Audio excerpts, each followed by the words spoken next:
বহুদিন আগের কথা, কত বছর আমরা জানি না। একজন প্রতাপশালী বাদশা ছিল, এখনকার বিশ্ব নেতাদের মতোই পরাশক্তি, ওই যে আসহাবুল কাহফের মতো, বা ওই নমরুদের মতো, বা ওই যে ফেরাউন, তার মতো একজন প্রতাপশালী বাদশা ছিল। তার অধীনে একজন বড় জাদুকর ছিল। কি ছিল? আচ্ছা, মজা আছে, ভালো করে বোঝার। একটা বড় জাদুকর ছিল। জাদু সত্য, চোখের বদনজরও সত্য, সায়েন্স বিশ্বাস করুক না করুক এগুলো সত্য, কারণ কোরআন বলেছে সত্য ব্যাস সত্য। এই জাদুকরের যখন বয়সটা বুড়ো হয়ে গেল, তখন সে যে আমার তো বয়স শেষ, আমার এই বিশাল জ্ঞানগুলো কি করব? আমাকে একজন বালক এনে দিন, যেই বালককে আমি এসব জাদুবিদ্যা শিখিয়ে দিব। যেরকম ছোট বাচ্চাদের মধ্যে একজন, এরকম একটা ফুটফুটে সুন্দর বাচ্চাকে খুঁজে বের করা হলো, যে বাচ্চাটা বিচক্ষণ।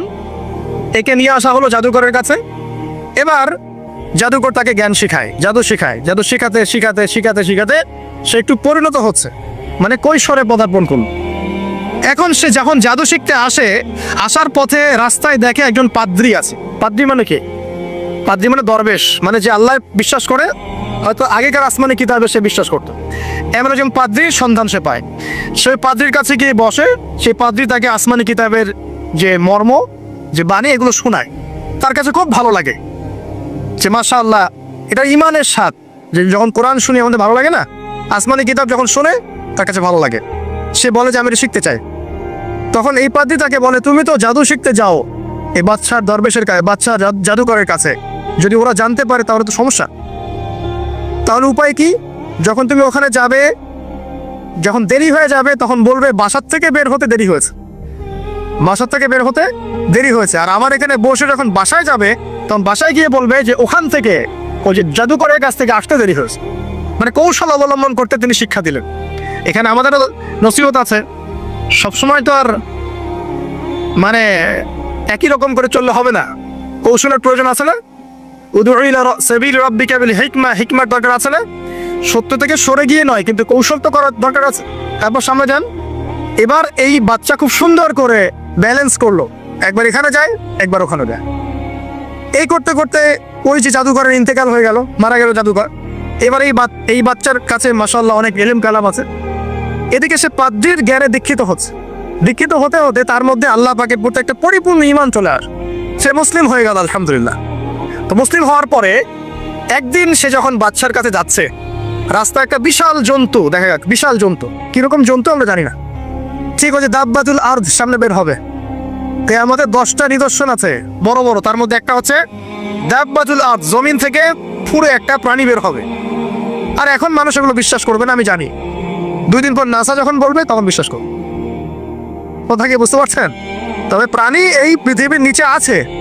রাসূল সাল্লাল্লাহু আলাইহি ওয়াসাল্লাম বলেছে 10টা আলামত না আসা পর্যন্ত কিয়ামত হবেই। তার মধ্যে একটা হচ্ছে দাব্বাতুল আরদ, জমিন থেকে একটা প্রাণী বের হবে। এবং এই প্রাণী শুধু বেরই হবে না, মানুষের সাথে কথাবার্তা বলবে। এবার মানুষের সাথে কথা বলবে প্রাণী। বিশ্বাস করছেন? এখন বিশ্বাস করছেন না জানি, কিন্তু প্রাণী মানুষের সাথে কথা বলবে। আল্লাহ পাক বলাতে পারেন না? পারে। আচ্ছা, সামনে যান। ওই প্রাণী যখন দাঁড়িয়ে আছে রাস্তায়, এখন এই বালক বলছে আজকে আমি প্রমাণ করে নিব যে আল্লাহর আনুগত্যশীল ওই পাদ্রী সঠিক নাকি ওই জাদুকর সঠিক। এবার সে একটা ইট হাতে নিল, পাথর হাতে নিয়ে এসে বলছে, আল্লাহ, তোমার কাছে যদি ওই জাদুকরের কাজের চাইতে এই পাদ্রীর কাজ বেশি পছন্দনীয় হয়, এই ইটের আঘাতে এই জন্তুকে তুমি মেরে ফেলো আল্লাহ। এই বলে সে বিসমিল্লাহ বলে পাথর নিক্ষেপ করলো। নিক্ষেপ করার সাথে সাথেই জন্তু ডেড। তখন তার আইন আল ইয়াকিন, হাক্কুল ইয়াকিন হয়ে গেল যে হ্যাঁ, আল্লাহর কাছে এই পাদ্রীর আমলই সবচেয়ে বেশি পছন্দনীয়। তার মনে কোনো সংশয় থাকলো না। কিশোর মানুষ না, কতটুকুই বা বোঝেন নাই? এবার তার মধ্যে একটা ইয়াকিন চলে আসলো এবং সে পরিপূর্ণ মুমিন মুসলিম হয়ে গেল। এবার যখন সে রাজ দরবারে যায়, তার কাছে পেশেন্ট আসে, মানে একজন মানুষ এসেছে, সে বলছে যে আমার চোখের সমস্যা। সে চোখে হাত দেয়, হাত দিয়ে বলে যে আপনি আল্লাহর প্রতি ঈমান নিয়ে আসেন, আমি আল্লাহর কাছে দোয়া করব চোখ ভালো হয়ে যান। এভাবে পেশেন্ট আসে, সে বলে আল্লাহর প্রতি ঈমান নিয়ে আসেন, আমি দোয়া করব ভালো হয়ে যান। এভাবে আস্তে আস্তে তার নাম এবং খ্যাতি ছড়িয়ে পড়তে লাগে। যেই তার কাছে আসে, সে বলে আগে মুসলিম হন, ইমানদার হন, আল্লাহর প্রতি বিশ্বাস করেন, আমি দোয়া করব ভালো হয়ে যাবেন। চোখ অন্ধ ভালো হয়ে যাচ্ছে, কুষ্ঠ রোগী ভালো হয়ে যাচ্ছে, হ্যাঁ, প্যারালাইজড রোগী ভালো হয়ে যাচ্ছে, আলহামদুলিল্লাহ। নবী ঈসা আলাইহিস সালাম এমনটা করেছিলেন না? আল্লাহ পাক চাইলে করতে পারে না। একদিন ওই রাজ দরবারের একজন মন্ত্রী আসছে, এবার ওই রাজার একজন এমপি সাহেব, তার চোখের সমস্যা, সে আসছে, এসে বলছে যে আমার এই চোখের সমস্যা, আমার চোখটাকে ভালো করার দরকার, তোমার কাছে কোনো ওষুধ আছে নাকি? তো সে বলছে যে আপনি আল্লাহর প্রতি ঈমান নিয়ে আসেন, আমি আল্লাহর কাছে দোয়া করব, আপনি ভালো হয়ে যান। এবার সে আলহামদুলিল্লাহ ঈমান নিয়ে আনলো এবং সে ভালো হয়ে গেল। এই ভালো হয়ে যাওয়ার পরের দিন যখন সে আবার ওই পার্লামেন্টে গিয়েছে আর কি, ওদের তৎকালীন রাজদরবারে, এবার রাজা ওকে দেখে বলছে যে তোমার তো চোখ অন্ধ ছিল, কিভাবে সেবা লাভ করবে? তো সে বলে না কিভাবে সেবা লাভ করলো, সে বলতে চাচ্ছে না, কারণ সে আজ করছে যে বললে সমস্যা হবে। তো এক পর্যায়ে তাকে খুবই পিটুনি দেওয়া হচ্ছে, রিমান্ডে নিয়ে গিয়ে কঠিন মাইর দেওয়া হচ্ছে। এক পর্যায়ে সে মারের যন্ত্রণা সহ্য করতে না পারে বলে ফেললো যে ওই বাচ্চা, তার কাছে গিয়ে আমি আরোগ্য লাভ করেছি এবং সে আমাকে বলেছে যে তার রবের প্রতি ঈমান নিয়ে আসতে, তাহলে আমি শেফা লাভ করব। এই বাচ্চা এখন বলছে ফেরাউনের মতো, যায় না রব্বুকুমুল আ'লা, আমি তো তোমাদের রব, নমরুদের মতো আমি তো তোমাদের রব, ঠিক আছে, আমি ছাড়া তোমাদের কে রব আছে? মা আলিমতু লাকুম মিন ইলাহিন গায়রি, মা আলিমতু লাকুম মিন ইলাহিন গায়রি, আমি তো জানি না যে আমি ছাড়া তোমাদের কোনো ইলাহ আছে।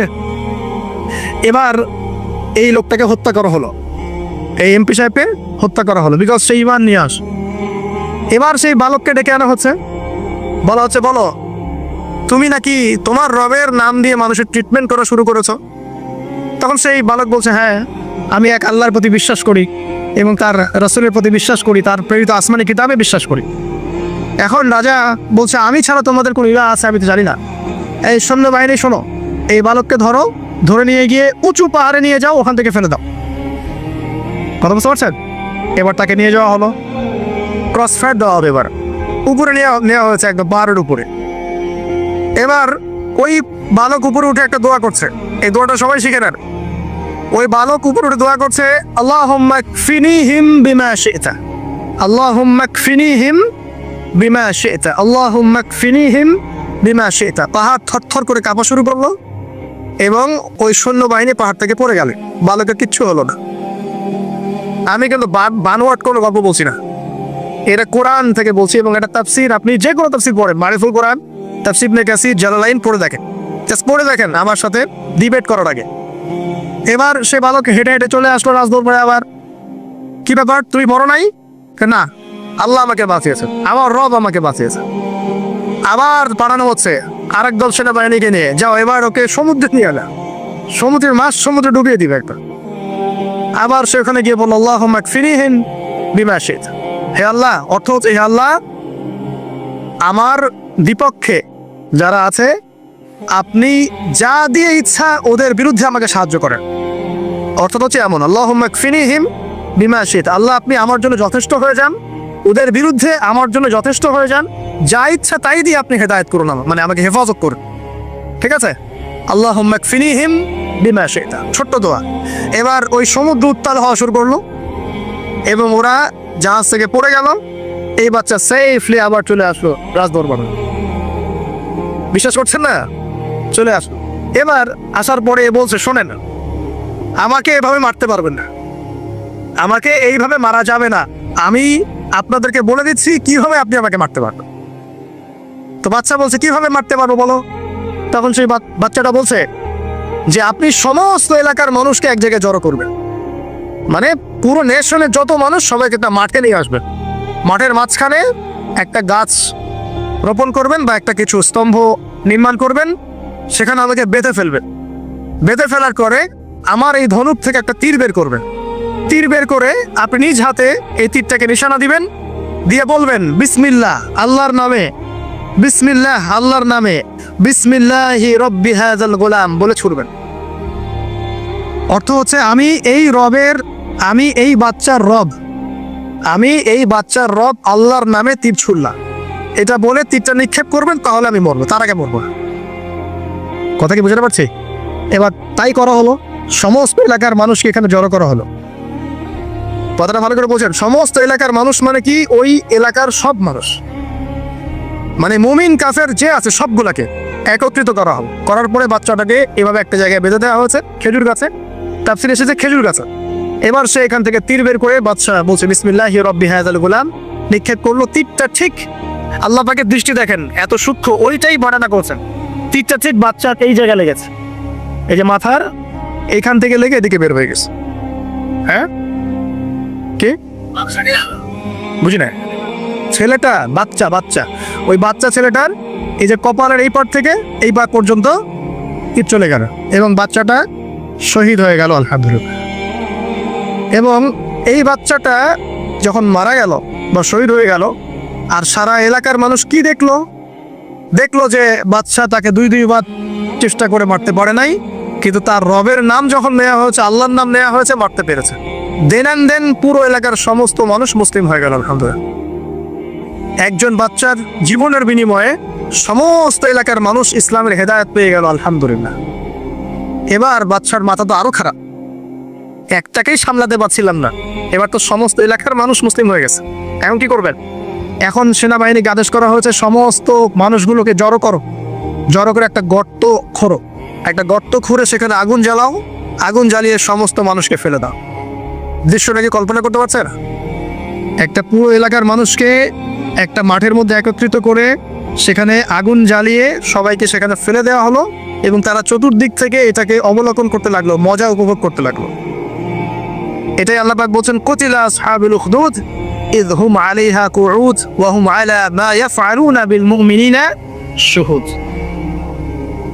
শেষ পর্যায়ে তাফসীরে এসেছে, শেষ পর্যায়ে একজন মায়ের কোলে একটা ছোট্ট বাচ্চা ছিল, তো সেই মা নিজে লাভ দিবে এটাতে তার কোনো সমস্যা নেই, কিন্তু বাচ্চাটাকে নিয়ে লাভ দেওয়ার জন্য সে ইতস্তত বোধ করছে।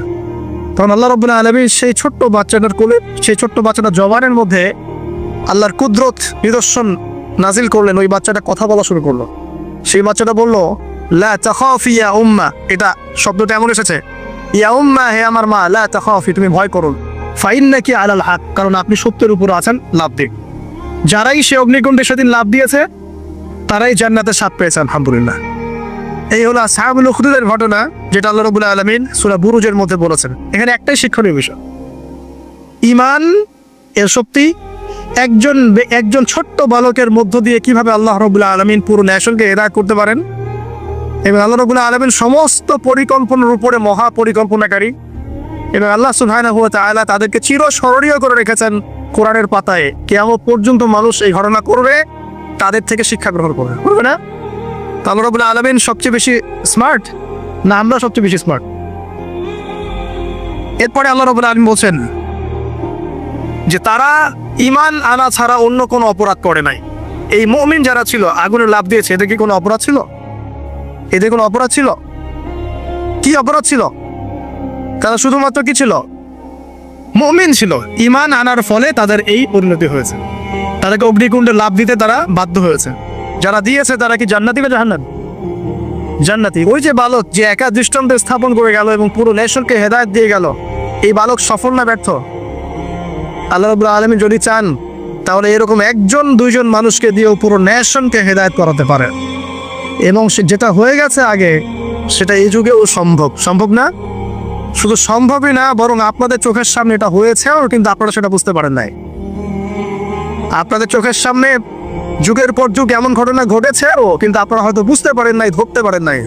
আল্লাহ রাব্বুল আলামিন এমন মানুষদেরকে দিয়ে পুরো নেশনকে হেদায়েত করে।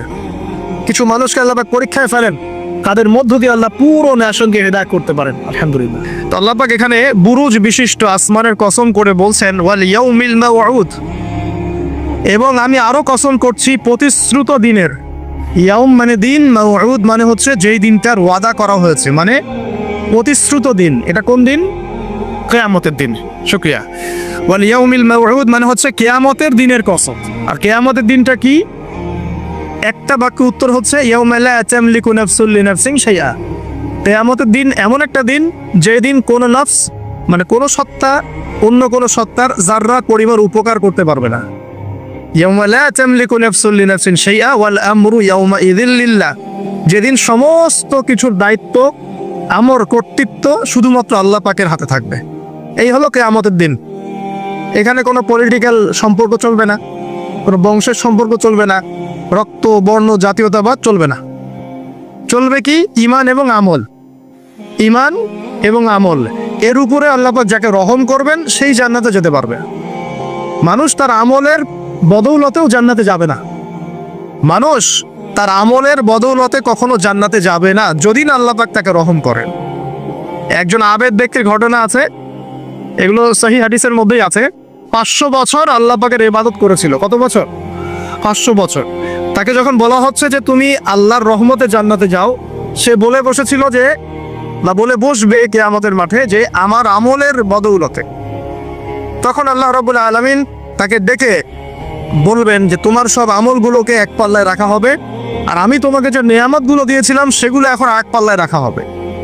দেখা যাবে দুই চোখের যে নেয়ামত, আল্লাহ পাকের দুইটা চোখের যে নেয়ামত যা আল্লাহ মানুষকে দিয়েছেন, ওই 500 বছর ইবাদতের নেকি তার চেয়ে বেশি হয়ে গেল। মানে দুই চোখের নেয়ামতের চাইতে 500 বছরের ইবাদত কম হয়ে যাবে। তাহলে এই হলো আল্লাহ পাকের রহমতের একটা আমি নমুনা দিলাম যে আল্লাহ পাকের রহমত ছাড়া কেউ জান্নাতে যেতে পারবে না। ওয়াল ইয়াউমিল মাউউদ মানে কিয়ামতের দিন, সেই দিন যেদিন কোন নাফসের উপকার করতে পারবে না, পৃথিবীর কোনো সম্পর্ক সেখানে টিকবে না। সূরা আবাসার মধ্যে আল্লাহ পাক বলছেন ইয়াউমা ইয়াফিরুল মারউ মিন আখি, যেদিন ভাই ভাই থেকে পালিয়ে যাবে, ওয়া উম্মিহি ওয়া আবি, মানুষ তার বাবা এবং মা থেকে পালিয়ে যাবে, ওয়া সাহিবাতিহি ওয়া বানি, তার স্ত্রী পুত্র সন্তান এগুলো থেকে মানুষ পালিয়ে যায়। লিকুল্লি ইমরিইম মিনহুম ইয়াউমাইযিন শা'নুন ইউগনি, সেই দিন প্রত্যেক মানুষ নিজের নফসের কথা নিয়েই ব্যস্ত থাকবে। সবাই বলবে ইয়া নাফসি ইয়া নাফসি। তবে শুধু একজন ব্যক্তি আছেন এই পুরো মহাবিশ্বে যিনি বলবেন ইয়া উম্মতি ইয়া উম্মতি। তিনি কে? আমাদের প্রিয় নবী মুহাম্মদুর রাসূলুল্লাহ সাল্লাল্লাহু আলাইহি ওয়াসাল্লাম, এই একমাত্র মানুষ যিনি আল্লাহ পাকের সামনে কিয়ামতের মাঠে বলবেন ইয়া উম্মতি ইয়া উম্মতি, হায় আমার, হে আল্লাহ আমার উম্মত, হে আল্লাহ আমার উম্মত। আচ্ছা, সেই নবীর আদর্শ আমরা ভুলে গেছি। সেই নবীর সুন্নত পালন করতে গেলে লজ্জা লাগে। এই ইয়াং জেনারেশন দেখবেন বিটিএস এর সুন্নত পালন করে, ও যে ম্যানচেস্টার ইউনাইটেডের সুন্নত ফলো করছে, হ্যাঁ ক্রিকেট প্লেয়ার, ও যে ফুটবল প্লেয়ার, বলিউডের নায়ক, বলিউডের নায়িকা, হলিউডের নায়িকা, এগুলোর সুন্নত ফলো করছে। তো রাসূলুল্লাহ সাল্লাল্লাহু আলাইহি ওয়াসাল্লামের সুন্নাহ মতো দাড়ি রাখতে লজ্জা লাগে, তার মতো কাপড় পরতে লজ্জা লাগে, হ্যাঁ তার আদর্শটাকে ফলো করতে লজ্জা লাগে। অথচ সেই মানুষটাই কিয়ামতের মাঠে এই উম্মতের পক্ষে কথা বলবেন যে হে আল্লাহ আমার উম্মত, আমার উম্মত। আর এই মানুষটাকেই জীবিত অবস্থায় 15 বার হত্যা করার চেষ্টা করা হয়েছিল। তাকে নবী মুহাম্মদ সাল্লাল্লাহু আলাইহি ওয়াসাল্লামকে বিস্তারিত জানতে বিশ্ববিখ্যাত বই আর রাহিকুল মাখতুম এটা পড়ে দেখেন। জীবন রাসূল সাল্লাল্লাহু আলাইহি ওয়াসাল্লামের পবিত্র জীবনের উপরে একটা সেরা বই আর রাহিকুল মাখতুম পড়ে দেখেন। তাকে প্রায় 15 বার হত্যা করার চেষ্টা করা হয়েছে এবং তাকে প্রায় 16টা গালি খেতে হয়েছে সারা জীবনে। কতগুলা? যার চরিত্রের মধ্যে যারা পরিমাণ কোনো পঙ্কিলতা নাই, তাকে মানুষ 16টা গালি দিয়েছে। মানুষ বলেছে এই ব্যক্তি জাদুকর, সাহের, নাউজুবিল্লাহ। এই ব্যক্তি কাযযাব, নাউজুবিল্লাহ, মিথ্যাবাদী। মিথ্যাবাদী না, কাযযাব মানে মহামিথ্যাবাদী। কাযযাব মানে কি? মহামিথ্যাবাদী। তারপরে বলা হচ্ছে এই ব্যক্তি সাহের, জাদুকর, এই ব্যক্তি হচ্ছে মজনুন, পাগল। এগুলো মানুষ বলেছে আইয়ামে জাহিলিয়াতের মানুষ। এই যে আবু জাহেল, আবু লাহাবরা যে কথাগুলো বলেছিল, আজকের এই সো কল্ড বাক স্বাধীনতার যুগে কিছু মানুষ এই কথা বলে না, বলে না? তো এরা কার উত্তরসূরি বুঝতে পারছেন? এই যে আবু লাহাব যে বলেছিল ও আলী জামাআতানা লিহাদা, সে বলেছিল আলী জামাআতানা লিহাদা। ওই পাহাড়ের নিচে দাঁড়িয়ে আবু লাহাব বলছিল। নবী সাল্লাল্লাহু আলাইহি ওয়াসাল্লাম বলছেন তোমরা সবাই শুধু বলো কুলু লা ইলাহা ইল্লাল্লাহ তুফলিহুন। হে আমার চাচারা, কুরাইশ বংশের যারা আছেন আপনারা, ইয়া মাআশারুল কুরাইশ, আপনারা শুধু বলেন কুলু লা ইলাহা ইল্লাল্লাহ, খালি একবার বলেন যে লা ইলাহা ইল্লাল্লাহ তুফলিহুন, আপনারা সফল হয়ে যাবেন, আরব আজম উভয়ের রাজত্ব পাবেন। নবীজি বলছেন। তখন আবু লাহাব হাততালি দিয়ে বলছিল আলী হাদা জামাআতানা, এই জন্য আমাদেরকে এখানে একত্রিত করেছো। তখনই হাততালি দিয়ে পাথর নিয়ে রাসূল সাল্লাল্লাহু আলাইহি ওয়াসাল্লামের দিকে নিক্ষেপ করেছে, নাউযুবিল্লাহ। তো তখনই আল্লাহ পাক আয়াত নাজিল করলেন, কোন আয়াত? তাব্বাত ইয়াদা আবি লাহাবিন ওয়া তাব, ধ্বংস হোক আবু লাহাবের দুই হাত, যে দুই হাত দিয়ে সে পাথর নিক্ষেপ করেছে, ওয়া তাব, এবং সে নিজেও ধ্বংস হোক। দেখেন, কিয়ামত পর্যন্ত কোরআন থাকবে না, এই সূরাটা থাকবে না। তো কিয়ামত পর্যন্ত মানুষ কোরআন তেলাওয়াতের মধ্য দিয়ে আবু লাহাবকে গালি দিবে, দিবে না? কিয়ামত পর্যন্ত মানুষ কোরআন তেলাওয়াতের মধ্য দিয়ে আবু লাহাবকে কিন্তু অভিসম্পাত করতে থাকবে যে তুমি ধ্বংস হও, তোমার দুই হাত ধ্বংস হোক। এই হলো নবী সাল্লাল্লাহু আলাইহি ওয়াসাল্লামের শান।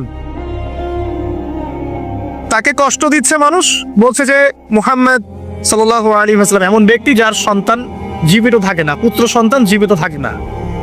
তখন আল্লাহ রাব্বুল আলামিন আয়াত নাজিল করলেন, ইন্না আ'তাইনাকাল কাউসার, নিশ্চয়ই আমি আপনাকে কাউসার মহান মর্যাদা দিয়েছি। এটা শুধু হাউজে কাউসারই নয়, কিন্তু হাউজে কাউসার সহ এই যে দুনিয়ার তার সম্মান, তার নাম শুনলে আমরা দরুদ পড়ি, তার ইজ্জত, তার শান শওকাত, এগুলোও কাউসার, সবই কাউসার। তো নিশ্চয় আমি আপনাকে কাউসার দিয়ে দিয়েছি। ফসল্লি লিরাব্বিকা ওয়ানহার, আপনি মন খারাপ করেন না, আপনি আপনার রবের জন্য সালাত আদায় করেন, তার পথে স্যাক্রিফাইস করেন। কুরবানি মানে শুধু কিন্তু পশু কুরবানি নয়, এখানে তার পথে আত্মত্যাগ করা, যেটা রাসূল সাল্লাল্লাহু আলাইহি ওয়াসাল্লাম সারা জীবন করে গেছে। ইন্না শানিয়াকা হুয়াল আবতার, নিশ্চয়ই আপনার যারা শত্রু এরা সব নির্বংশ হয়ে যাবে। তো ওই যে আবু জাহেলের সুন্নতগুলো কিন্তু এখনো চালু আছে। দেখবেন সুযোগ পেলেই মানুষ রাসূলুল্লাহ সাল্লাল্লাহু আলাইহি ওয়াসাল্লামের পবিত্র চরিত্র নিয়ে কথা বলে। তো যারা অজ্ঞ তাদের ব্যাপারে আমাদের আফসোস অতটা নয় যতটা আমাদের এই মুসলিম যুবকদেরকে নিয়ে আমাদের আফসোস। এই মুসলিম পরিবারে জন্মগ্রহণ করার পরেও আজ পর্যন্ত কেউ রাসূলের জীবনী পড়ে দেখলো না, আজ পর্যন্ত রাসূলের সুন্নাত ফলো করার সুযোগ হলো না, তৌফিক হলো না। 5 ওয়াক্ত নামাজটুকু পড়তে পারছেন না, দাড়িটা ছাড়তে পারছেন না, টাকনুর উপরে কাপড় উঠাতে পারছেন না, হারাম রিজিক ছাড়তে পারছেন না, মাদক ছাড়তে পারছেন না, জিনা পণ ছাড়তে পারছেন না। অথচ আপনি রাসূলুল্লাহ সাল্লাল্লাহু আলাইহি ওয়াসাল্লামের উম্মাহ। আপনার জন্যই আমার জন্যই নবী সাল্লাল্লাহু আলাইহি ওয়াসাল্লাম কালকে আমাদের মাঠে সুপারিশ করবে ইনশাআল্লাহ তাআলা। তো সুপারিশ পেতে হলে তো যোগ্য হতে হবে নাকি? একটা সুপারিশ পেতে হলে তো যোগ্য হতে হবে। যোগ্যতা কি? এক বাক্যে উত্তর হচ্ছে আপনার 24 ঘন্টাকে আপনি নবী সাল্লাল্লাহু আলাইহি ওয়াসাল্লামের সুন্নাতে ঢেলে সাজাবেন। একদম উঠবেন, বসবেন, খাবেন, চলবেন, ফিরবেন, কথা বলবেন, নামাজ পড়বেন, যত কাজ আছে সম্ভাবে কার তরিকায়? রাসূল সাল্লাল্লাহু আলাইহি ওয়াসাল্লামের তরিকায়। যদি এটা শিখতে না পারেন, ওই যে আল্লাহর রাস্তায় সময় দিচ্ছে ভাইরা, 3 দিন 7 দিন 40 দিন চলে যান, দেখবেন 40 দিনের মধ্যে আপনাকে সুন্নত শিখায় বাসায় বানিয়ে দিবে ইনশাআল্লাহ। এমন কোন জামাত নাই যেটা 100% পরিশুদ্ধ আছে। তো ওই বিতর্কিত বিষয়গুলো ছাড়েন, বিতর্কিত বিষয়গুলো আপাতত ছেড়ে দেন। সুন্নতটা তো শিখাবে আপনাকে তো নামাজটা শিখাবে, জামাতে নামাজের পাবন্দি শিখাবে, হাদিস চর্চা শিখাবে, তালিম করা শিখাবে, দাওয়াত দেওয়া শিখাবে। এইটুক শিখে চলে আসে। কমপক্ষে আপনি আপনার ব্যক্তি জীবনটাতে রাসূলের সুন্নাহটা প্রতিষ্ঠা করেন। সারা দুনিয়ার মানুষ সুদ খায় খাক, অর্থনৈতিক জীবনে গিয়ে আমি সুদ খাবো না। প্রয়োজনে কৃষিকাজ করে খাবো, মাছ চাষ করে খাবো, গরু ছাগল প্রতিপালন করব, তারপরে সুদ খাবো না। আমি ব্যবসা করতে গিয়েছি, ওখানে নবীর সুন্নত লাগবে না, আমি মাপে কম দিতে পারবো না। সারা দুনিয়ার মানুষ দেয়, দেখ, সারা দুনিয়ার মানুষ মজুদ করে করুক, আমি করব না। সারা দুনিয়ার ব্যবসায়ীরা কালোবাজারি পরে করুক, আমি করব না। একজন মুসলিম যুবকের চরিত্র হবে আমি। চাকরি করতে গিয়েছেন, চাকরি করা অবস্থায় যদি দেখেন যে হ্যাঁ আপনি নীতি নৈতিকতা বজায় রেখে করতে পারছেন, আলহামদুলিল্লাহ। যদি দেখেন এখানে আপনি ইসলামে টিকতে পারছেন না, রিজাইন দিয়ে চলে আসুন, এসে নিজস্ব প্রজেক্ট তৈরি করেন।